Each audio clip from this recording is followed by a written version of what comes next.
जिसके जैसे दोस्त होंगे ना, उन दोस्तों का रंग इस पे भी चढ़ेगा।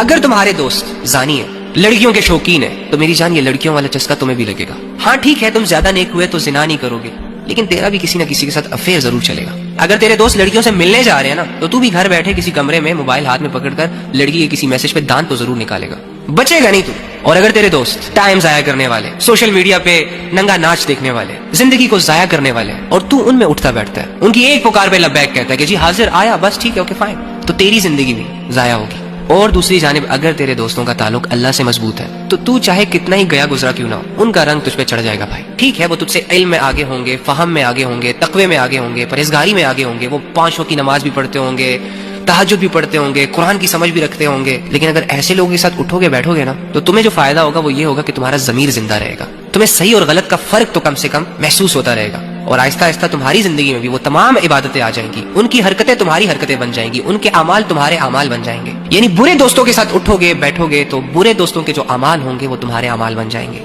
उनकी जो हरकतें होंगी वो तुम्हारी हरकतें बन जाएंगी।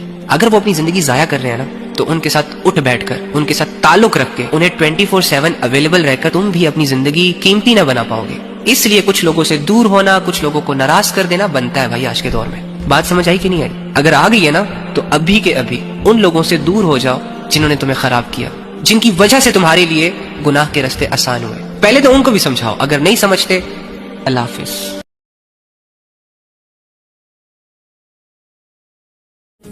चेहरे को दे चमक, दाग धब्बे और पिगमेंटेशन को करे दूर सिर्फ कुछ दिनों में।